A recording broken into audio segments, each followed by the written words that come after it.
Gill captaincy చూసి నేనైతే shock అయ్యా.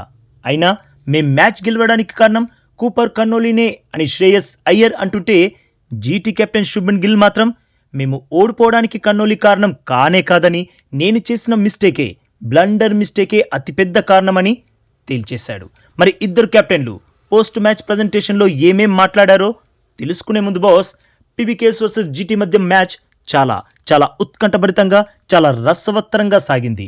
జీటీ ఇచ్చిన 163 పరుగుల టార్గెట్ చేతులలో పంజాబ్ ఓ టైంలో అంటే 11 ఓవర్స్ ముగిసే సమయానికే 110 రన్స్ చేసి కేవలం 2 వికెట్స్ మాత్రమే కోల్పోయింది. దీంతో పంజాబ్ చాలా ఈజీగా మ్యాచ్ గెలిచేస్తుంది అనిపించింది. కానీ అస్సలైన ట్విస్ట్ అక్కడే వచ్చింది.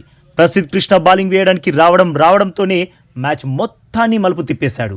పీబీకేఎస్ తమ వికెట్స్ వరుస విరామాల్లో కోల్పోతూ వచ్చింది. దాంతో మ్యాచ్ మంచి రసవత్తరంగా మారిపోయింది.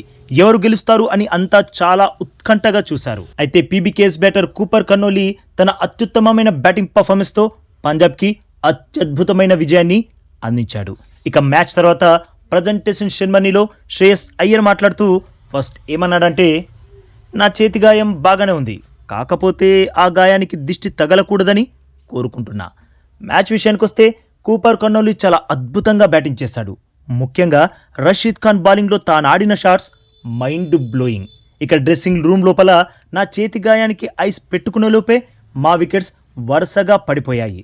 అయితే ఐపీఎల్లో ఇలా జరగడం సహజమే. ఇలాంటి పరిస్థితుల్లోనే ప్రశాంతంగా ఉండాలి. కూపర్ అదే చేశాడు. చాలా ప్రశాంతంగా తన బ్యాటింగ్ని కొనసాగించాడు. ఇక ఈ మ్యాచ్లో 3వ ఓవర్ తర్వాత వికెట్ స్లోగా ఉందని అర్థమైంది. హర్షదీప్ సింగ్ వచ్చి బంతి కాస్త ఆగి వస్తుందని చెప్పాడు. అందుకే మేం వీలైనంత త్వరగా బంతిని పాతబడేలా చేయడానికి ట్రై చేశాం. ఇక వైశాఖ్ విజయ్ కుమార్ గత సీజన్ ఫామ్ని కొనసాగించాడు. చెప్పాలంటే తను బిగ్ మ్యాచ్ ప్లేయర్. ఇక నేను బ్యాటింగ్ చేస్తున్న టైంలో షార్ట్ లెగ్ ఫీల్డర్ని చూసి చాలా ఆశ్చర్యపోయా. ఇలాంటి ఫీల్డ్ సెటప్ ఇంతకుముందు ఎప్పుడు చూడలేదు. ఈ విషయాన్ని గిల్తో కూడా చెప్పా. కెప్టెన్ ఇలా అటాకింగ్ ఫీల్డింగ్ సెట్ చేయడం చాలా బాగా అనిపించింది, సర్ప్రైజ్గా కూడా అనిపించింది అన్నాడు శ్రేయస్ అయ్యర్. ఇక జీటీ కెప్టెన్ గిల్ మాట్లాడుతూ తమ ఓటమికి అసలైన కారణాలను చెప్పాడు. నిజంగా బాస్, మ్యాచ్ని బాగా అనాలిసిస్ చేసి తాము చేసిన తప్పుల్ని అంత ఓపెన్గా చెప్పడం చాలా గ్రేట్, చాలా గ్రేట్. గిల్ ఏమన్నాడంటే, బాస్, ఈ మ్యాచ్లో మేం ఓడిపోయినా మేం చాలా అద్భుతంగా బౌలింగ్ వేశాం. అయితే బ్యాటింగ్లోనే చివరి 5-6 ఓవర్స్లో మేం కావాల్సినన్ని పరుగులని వేగంగా రాబట్టుకోలేకపోయాం. ఈ వికెట్ ఏమీ 210, 220 స్కోర్ చేసే వికెట్ కాదు.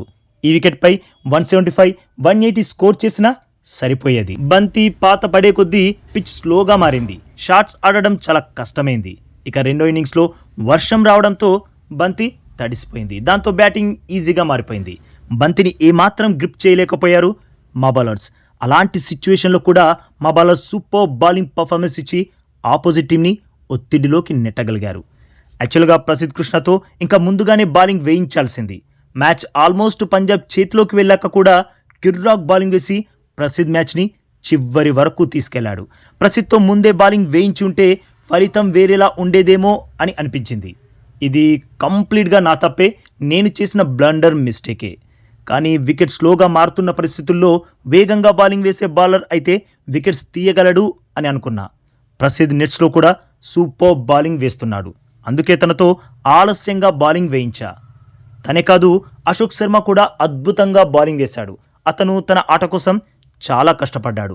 చెప్పాలంటే మాకు దొరికిన ఆణిముత్యం అశోక్ శర్మ. డెబ్యూ మ్యాచ్లోనే అద్దరగొట్టేశాడు. అనుభవం గణించే కొద్దీ మ్యాచ్పై చాలా ఇంపాక్ట్ చూపించగల ప్లేయర్. చాలా విలువైన బౌలర్గా ఎదుగుతాడు. పైగా తను మంచి ఫీల్డర్ కూడా. కొన్ని నెలల క్రితం క్యాంప్లో కలిసినప్పుడు న్యూ బాల్తో తాను వేసిన బౌలింగ్కి నేను చాలా ఇంప్రెస్ అయ్యా. రాబోయే రోజుల్లో తను ఏ రేంజ్ ప్లేయరో ప్రపంచం చూస్తుంది. ఇక ఈరోజు మ్యాచ్లో మా ప్లేయర్స్ అద్భుతమైన ప్రదర్శనే కనబరిచారు. కాకపోతే బ్యాడ్ లక్, మాకు ఈరోజు కలిసి రాలేదు, అందుకే ఓడిపోయాం అన్నాడు శుభ్మన్ గిల్. ఇది బాస్, పోస్ట్ మ్యాచ్ ప్రజెంటేషన్లో losing captain Shubman Gill, winning captain Shreyas Iyer ఇచ్చిన ఇంటర్వ్యూస్.